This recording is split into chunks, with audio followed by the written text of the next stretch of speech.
Salut à tous, très heureux de vous retrouver avec une artiste que nous aimons et que vous aimez. C'est Julie Zenati. Salut Julie. Salut. Ça va Julie? Ça va. Tu as une minute pour te présenter et ça se passe juste là. Face à toi, je vous laisse avec Julie.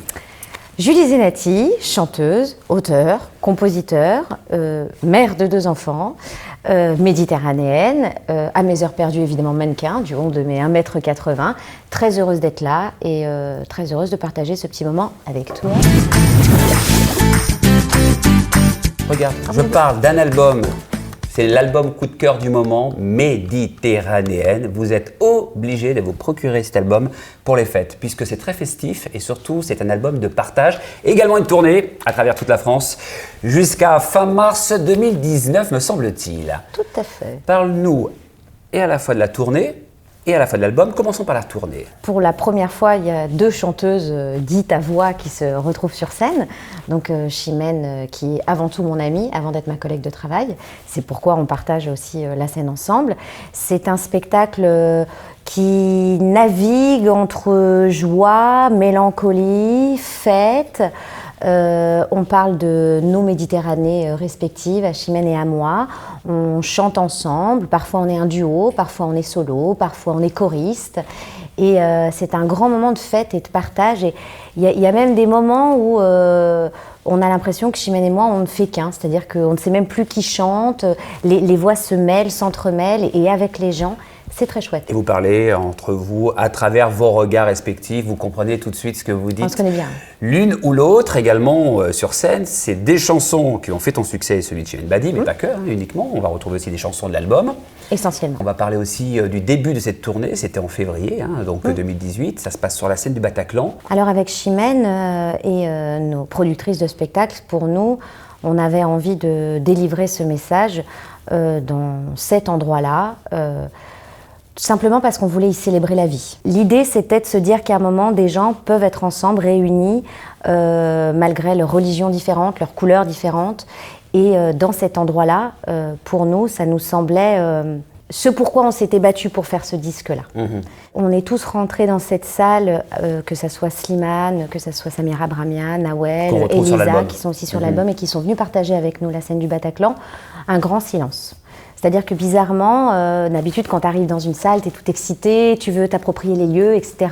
Là même, l'équipe technique, tout le monde était très silencieux. Comme pour pas déranger, il y avait quelque chose de cet ordre-là, c'était assez étrange. Chimène et moi, on était assez collés, on avait un peu de mal à rester chacune dans un endroit. Et puis finalement, on monte sur scène, et là, tu es juste face à un public qui est d'abord lui-même... est assez silencieux, assez respectueux et qui, au fur et à mesure, rentre, se laisse emporter par la joie. Et quand on se retrouve sur scène, à ce moment-là, on se dit, si on arrive à rétablir ce lien entre la scène et la fosse, puisque voilà, c'est fait comme ça, alors ça y est, on a recélébré la vie. Donc tout d'un coup, tu respires. Nous allons aussi aborder une petite traversée du désert, puisqu'on en avait déjà parlé il y a quelques années ensemble. C'était à la radio, sur M Radio aujourd'hui. Tout à fait, C'est comme ça, évidemment, que nous avions parlé un petit peu de cette traversée du désert. Aujourd'hui, maintenant que tu as le recul suffisant et que de nouveau, évidemment, tu côtoies le succès et c'est plus que légitime, tu sais pourquoi tu as eu envie de faire ce break aujourd'hui d'une façon claire, nette et précise pour nous? Je pense que j'ai fait ce break, j'ai pris la décision de faire ce break avant qu'on décide pour moi qu'il fallait que ça s'arrête. Je pense que c'est ça qui s'est passé. J'avais fait un très bel album que j'aime beaucoup, qui s'appelle Plus de Diva, mais qui était concrètement un album suicide. C'était un... Pourquoi ? Selon toi, un album suicide ? Parce que je suis pas un instrument de musique. Moi, je suis une chanteuse qui chante avec ses tripes, j'aime les grands sentiments, je suis mélancolique, il peut m'arriver de me mettre à 4 pattes sur scène pour sortir une note. Et là, dans cet album-là, tout était très figé, tout était très pensé. Et je dis pas qu'il n'y avait pas d'émotion, mais en tout cas, c'était pas mon émotion. Et ça t'a fait du bien, cette petite traversée du désert? C'est quand même 4 ans, c'est long. C'est quand même pas rien. On doute beaucoup, puisque les artistes doutaient en permanence, mais surtout à ce moment-là, on se dit, est-ce qu'on va retrouver son public? On se raccroche à quoi? J'ai eu ma fille. C'est deux questions, ouais. Voilà, j'ai eu ma fille, donc déjà, je me suis raccrochée à la vie et à la vraie vie, parce que finalement, depuis que j'avais 16 ans, je n'étais pas dans la vraie vie, moi. Donc ça m'a fait du bien, d'un point de vue personnel. Et après, je ne me suis pas posé la question d'aller retrouver mon public.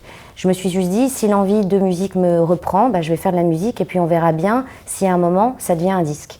Et c'est ce que j'ai fait, et j'ai construit Blanc comme ça, avec mes copains. Très très bel album, voilà. Également. On va remonter aux origines. Vous avez fait connaissance avec Julie Zenati, c'était une toute petite fille. Alors ne me dis pas, tu es toujours petite. Petite en âge en tout cas. T'avais 17 ans à peine. Ouais. Et évidemment, vous avez fait connaissance avec Julie à travers cette comédie musicale à succès Notre-Dame de Paris, avec le recul suffisant, parce que maintenant ça fait quoi? Plus de 20 ans? Là, il fête les 20 ans cette année. C'est pas rien quand même. Cette aventure t'a apporté quoi? Tout. Je rentre dans cette aventure vraiment avec beaucoup d'innocence et aujourd'hui, avec le recul, je me dis, en fait, si j'avais pas fait ça, je serais pas là aujourd'hui en train de parler du reste. Après, d'un point de vue personnel, j'ai grandi avec tous ces gens. J'ai fêté mes 18 ans sur scène au Zénith de Lille avec Hélène Ségara qui m'apporte mon gâteau et Garou qui chante. J'ai rencontré Patrick Fiori avec qui j'ai fait ma première chanson qui était Si je m'en sors. Je veux dire, ça m'a permis de devenir artiste et puis aussi une femme, parce que finalement, je suis sortie de cette aventure, je frôlais les 20 ans. Donc, et si tu devais garder un souvenir, choisir c'est renoncer à tous les autres, ce serait lequel de cette période, Notre-Dame de Paris? Je crois la première fois que je suis montée avec ma robe de fleur de lys sur la scène du Palais des Congrès en septembre 98. Ça c'est à Paris, oui. Voilà, à Paris, et c'est mon moment, et je me souviens, Barnet, qui était le régisseur, me dit vas-y, et là je lui dis non. Il me dit si, tu y vas. Je lui dis non.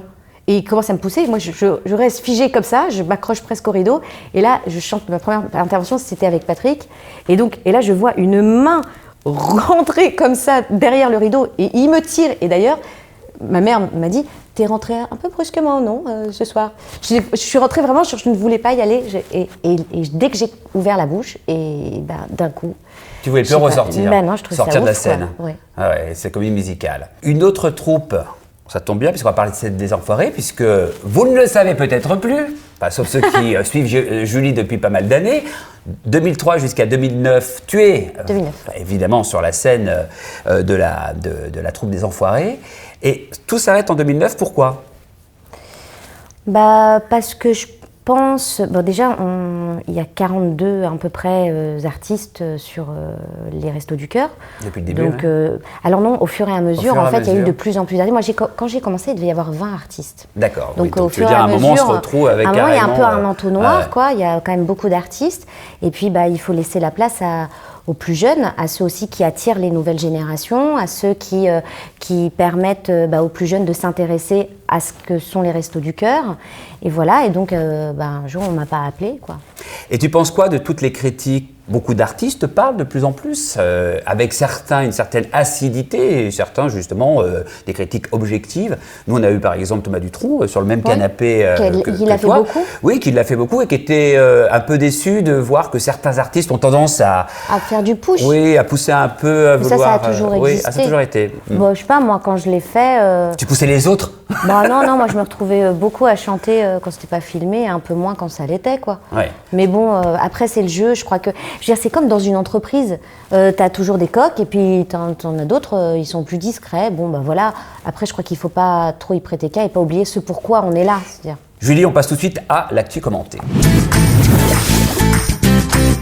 Je te laisse justement regarder et ensuite on se retrouve. Du périphérique parisien au sud de la France. Depuis l'aube, à travers tout le pays, plus de 2300 rassemblements. En nous ayant expliqué d'abord que c'était seulement le mariage pour tous. En nous expliquant maintenant aujourd'hui que ce sera seulement la procréation médicalement assistée pour des couples de même femme. À Chambéry, des gilets jaunes s'en sont pris à ce couple qui est passé malgré le blocage. Voiture caillassée, vitres brisées. Et en nous expliquant que bien entendu, tout ceci n'a rien à voir avec la gestation pour autrui. Puis on termine avec les Miss. Et oui, avec donc un jury 100% féminin cette année. Tout ceci a un nom, c'est l'eugénisme. Tout ceci a été fait par un régime, c'est le nazisme. Ce jury 100% féminin sera présidé par la comédienne Lynn Renaud. Des hommes qui collent leur entrejambe contre moi alors que je suis en sous-vêtements en plein travail. Début 2018, un petit groupe de mannequins ose dénoncer publiquement le fléau des agressions sexuelles. Alors effectivement, ton album Méditerranéenne, c'est un album de tolérance. Ouais. L'actualité est un peu... Moins tolérante. Moins tolérante. Quelle est la première actualité qui te fait réagir ?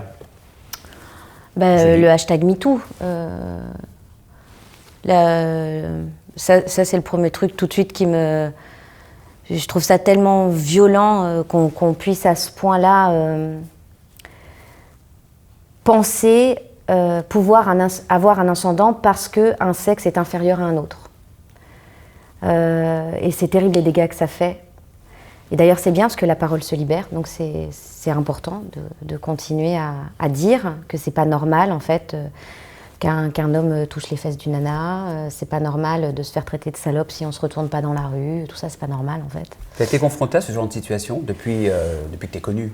Oui, mais même sans être connue, d'ailleurs j'étais beaucoup plus confrontée à ça quand j'étais jeune. Quand tu avais moins de 17 ans, on va dire. Voilà, mais quand tu es jeune, tu portes un jean moulant, oui, tu as un t-shirt un petit peu court, et quand tu passes dans la rue, que le mec te dit hey, donne-moi ton 06, et tu fais vas-y, dégage, et on dit ouais, t'es qu'une salope, machin. Bien sûr, comme plein de jeunes filles. Encore aujourd'hui, effectivement. Bien sûr, mais et encore plus. Oui. Voilà. Et puis les gens autour ne réagissent pas comme si c'était banal. Moi, c'est ça qui me rend dingue.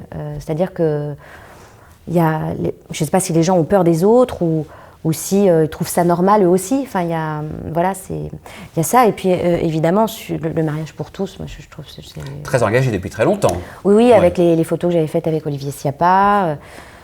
Voilà, pour moi, aimer, c'est un peu comme la religion, quoi. Enfin, je veux dire, on aime qui on veut et on a le droit d'être heureux, peu importe qui on aime, en fait. Tu co-signes très souvent, hein, certains engagements sans aucune difficulté. Sans rougir et sans problème. Tu assumes tout. Oui, complètement. Et parmi toute cette actualité, s'il y avait une actualité que nous n'avons pas mise en lumière, ce serait laquelle éventuellement qui pourrait te donner envie de réagir ?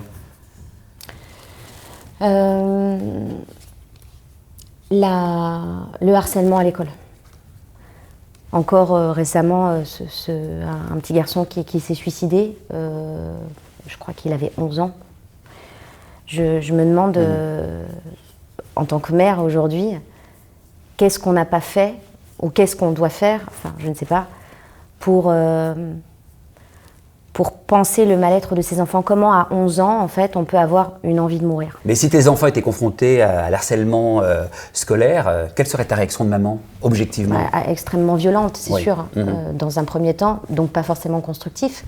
Mais en tout cas, je pense qu'il est important de continuer à faire de la prévention à l'école sur le harcèlement, qu'il faut vraiment la moindre petite chose qu'un enfant dit, parce que des fois on dit oui, moi j'entends parfois chez moi ma fille qui dit plusieurs fois le même prénom. Oui, il me bouscule, il m'embête, etc. Et on se dit non mais ça va, c'est normal, ils apprennent la vie en communauté, c'est normal. Et puis jusqu'au moment où on se dit quand même, en fait, est-ce que là ça touche pas à un endroit chez ma fille qui la perturbe vraiment et qui peut vraiment la faire basculer. Et j'en ai parlé longuement avec sa maîtresse et qui me dit c'est très important parce que ça commence là en fait. Parce que nous, Ce sont des signes avant-coureurs. Voilà. Il faut faire très très attention. Nous allons passer à la séquence suivante, ma chère Julie. Nous allons faire un tour du côté de l'album photo. Ah, photo. Première photo, nous découvrons notre copine à nous, c'est Chimène Badi. Ouais. Alors, que tu évoques justement ce doux prénom Chimène et surtout cet artiste. Chimène, c'est mon amie. Chimène, c'est quelqu'un avec qui on partage beaucoup de choses depuis 17 ans, m'a-t-elle rappelé il n'y a pas si longtemps. Parfois de manière périodique et puis parfois de manière assez intense, comme aujourd'hui. Et je crois qu'on est un peu pareil toutes les deux, c'est-à-dire qu'on est un peu des animaux, quoi. On est très instinctive, on n'est pas très showbiz, ni l'une ni l'autre. On fonctionne qu'à l'instinct. Et je pense que c'est aussi pour ça qu'on survit dans ce milieu et dans ce métier. Et c'est quelqu'un de très intègre et de très honnête. Lenny Kravitz. Alors là, on se pose la question, Lenny Kravitz. Pourquoi ? Est-ce que j'ai eu une histoire avec Lenny Kravitz ? Tu avais 14 ans. Et alors, que se passe-t-il ? Une rencontre et va naître pas un bébé, un duo. Non, pas un duo, une chanson de Lenny Kravitz Ouais. et Jerry DeVos. Je pars à Londres, j'ai 14 ans ou 13 ans, je ne sais plus, et j'enregistre 2 chansons qui sont donc en partie de lui. Et voilà, et c'était ma première expérience en studio, et c'était très rigolo parce que donc j'étais à Londres avec ma maman. Et pour la petite anecdote, ma mère se fait faire le café par George Michael en me disant « Très sympa ce monsieur du studio ». Je dis « Ouais, bon, C'était George Michael. C'était George Michael. C'est super, voilà. Et puis voilà, et donc c'était ma première expérience en studio. Tu le rencontres. Voilà, on se croise. C'est pas lui qui me fait faire mes voix, c'est le binôme avec Mais qui. tu le croises. Voilà. Et ça fait quel effet que de croiser cette star mondiale, surtout à l'époque, méga. Moi, faut savoir que à l'époque, je sais pas qui c'est. Ah, c'est bien. Donc ces chansons, c'était le début d'un album en fait. Et donc tous les jeudis après-midi, j'allais là-bas, à Issy-les-Moulineaux, dans mon souvenir, et pour constituer un répertoire de chansons en fait. Et puis au bout de quelques mois, j'avais l'impression que je tournais en rond, parce qu'en fait, ce que je leur ai expliqué, c'est que j'avais 13 ans, que moi à 13 ans, je sais pas trop ce que j'ai envie de raconter, quoi. Parce que moi, ce qui me préoccupe, c'est de savoir si machin est amoureux de moi et si je vais être invitée à l'anniversaire de trucs. Donc franchement, c'est un peu léger. Donc le projet a été abandonné.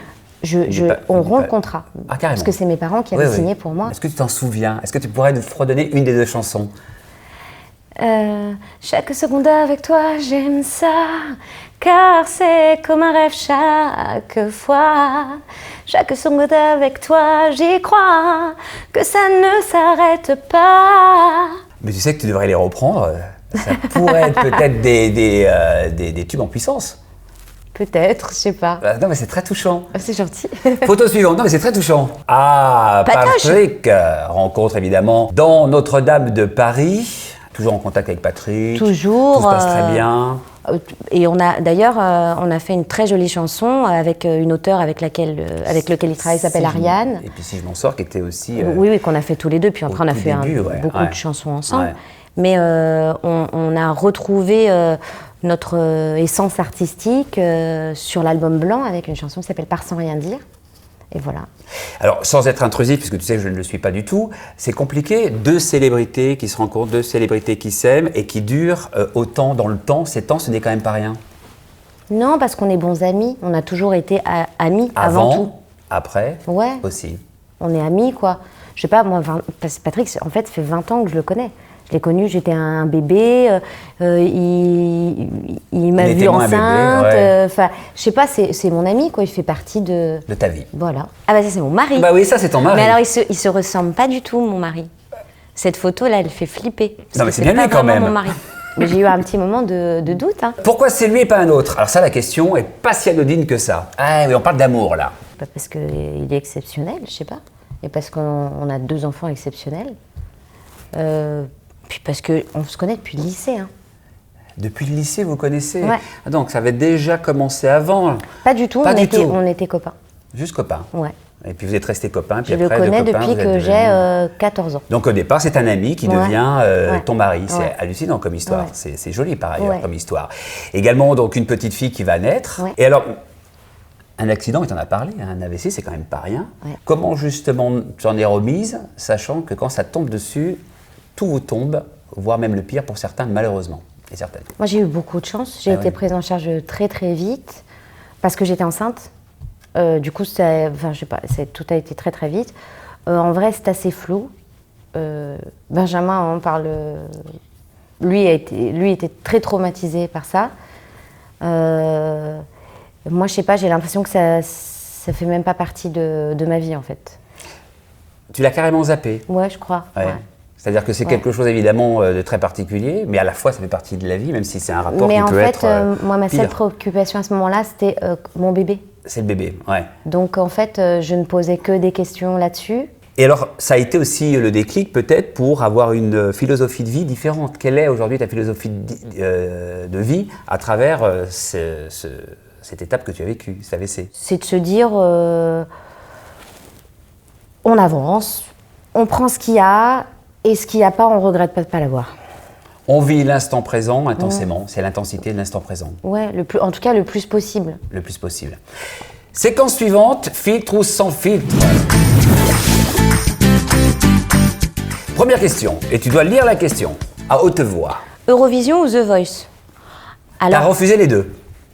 Alors, j'ai refusé l'Eurovision. L'Eurovision, il y a au moins 20 ans en arrière. 2 fois. Et alors pourquoi on refuse? Parce que c'est quand même une opportunité aussi, parce que ça peut être une très belle vitrine. Moi, je trouve ça génial. Je trouve ça très courageux. Je trouve que les gens qui font ça, ils ont une... Voilà, c'est... Franchement, mais moi, impossible. Je suis beaucoup trop... Pourquoi? Je sais pas, parce qu'en fait, je suis pas du tout une compétitrice. D'accord. Pas du tout. Ça m'angoisse énormément. En plus, tout d'un coup, comme je suis nulle à ça, ça peut me rendre mauvaise. Donc, je sais que ça, je sais pas faire. Non. The Voice, c'était The Voice Belgique? Belgique, oui, tout à fait. Tu t'avais approché. Ouais. Alors pourquoi tu as dit non aussi? Puisque bon, beaucoup de... L'ont fait. Oui, beaucoup, Ouais. dont Slimane dernièrement aussi. Ouais, carrément. Ouais. Pourquoi? Peut-être parce que j'avais un petit espoir de faire la France. Non, je sais pas. Mais peut-être, non, mais peut-être. Tu peux l'avoir et c'est légitime, mais tu aurais eu ta place. Je sais pas. Tu aurais aimé The Voice France? Pas la première année, parce que tant que j'ai pas vu, moi, je suis comme Saint-Augras. Ouais. Mais par contre, je trouve ça très bienveillant et c'est cool. On t'a déjà approché ou pas du tout? Pas du tout, non. Et aujourd'hui, quand tu vois justement Hélène Ségara dans La France, un incroyable talent qui cartonne. Ça me fait trop marrer. Voilà. Quand tu vois évidemment Patrick Fiori dans The Voice Kids, et quand tu vois Garou qui va arriver sur AM6, tu n'aurais pas envie, toi, également, de repartir dans cette aventure? Moi, je prends ce qu'on me propose. Enfin, je prends dans la mesure où je m'y retrouve. Après, je pense que la télé, ça peut être un petit peu anxiogène. Ouais. Donc, je ne suis pas sûre de pouvoir bien le gérer. Moi, ce qui m'importe aujourd'hui vraiment, c'est d'aller chanter chez les gens. C'est le seul truc qui me... Mon obsession, c'est un peu ça. Question suivante. Le moment le plus gênant de ta vie? C'est un peu un quotidien chez moi. J'ai toujours des petits moments de gêne, quoi. Je sais pas. Exemple. Pour n'importe quoi. Hein. J'ai pas Tiens, trop quelles d'exemples. sont par exemple tes failles ou tes angoisses ou tes complexes? Je suis pas grande. Ça, c'est un vrai complexe. C'est un vrai hein. complexe. C'est un complexe parce que tout le monde me le fait remarquer. Je veux dire, si enfin, on arrêtait de me le dire. T'es pas petite. Si, tu vois, par exemple, là, en ce moment, j'amène ma fille jusque dans sa classe parce qu'elle s'est fait mal à la jambe. Donc, si tu veux, à un moment, je fais exactement la même taille que ses copains. Ah oui, mais c'est une Ça, génération c'est très aussi. gênant. Ça te gêne. Tu vois? Elle est pas mal, ta sœur. Non, mais tu vois, c'est un peu gênant. C'est-à-dire que, limite, on me demande où est mon cartable. Ça, c'est très gênant. Oui, effectivement. Question suivante. Mais moi, je sais où il est ton cartable. L'émission à laquelle tu ne participerais jamais. Koh-Lanta. Alors pourquoi? Ah non, moi, j'ai peur. Et puis moi, si tu me donnes pas à manger, je suis pas bien. Ah oui, tu as besoin de manger. Moi, j'ai besoin de manger, j'ai besoin de dormir, je déteste les Oh là là. insectes. Raison pour laquelle tu n'as pas participé aussi à l'émission de France 2 Fort Boyard, jamais? Non, et ils m'ont demandé plein de oui. fois et j'adorerais pouvoir le Et faire alors pour une association, mais jamais je me jette d'un truc, moi. Jamais je mets la main dans des araignées. Pourquoi me faire ça? Du mal comme ça? Oui, mais c'est pour la bonne cause. Non, je préfère faire un chèque. Non. Tu préfères faire un chèque? Alors. La réponse est claire. Non, franchement. Je préfère faire un chèque que participer. Non, je suis désolée. Là, Ce genre pour moi, d'émission. Non, mais pour moi, c'est. En plus, après, les gens, si tu n'y arrives pas, ils t'en veulent et tout. Non. sur les réseaux sociaux, ils te descendent. Question suivante. Ta plus grosse fierté professionnelle? D'avoir réussi à chaque album à entrer dans le cœur des gens et que les chansons ne m'appartiennent plus et qu'elles appartiennent aux gens, que ça soit Si je m'en sors ou Les Amis, Là il fait ce qu'elle veut, J'ai que tu me consoles, Princesse, c'est des chansons, peu importe le succès des albums, il y a au moins une chanson qui est devenue celle des gens. Alors il y a des gens qui se sont mariés sur mes chansons, il y a des gens qui pleurent sur mes chansons, il y en a d'autres qui s'aiment, qui se quittent. Et plus si affinité. Ouais, c'est de voilà. quoi Si je m'en sors? C'est que moi j'adore celle-ci. Et si je m'en sors, semble au corps être normal pour être bien, effacer quelques lignes de ma main. Et si je m'en sors, je veux encore sentir la chaleur de ce beau matin, ensemble assis sur ce joli canapé. Ah, j'adore. Tu dis ce que tu veux. Tu parles de la promo, de l'album Méditerranéenne, de la tournée incontournable et l'album et la tournée. Ou si tu as envie de dire autre chose, tu te lâches.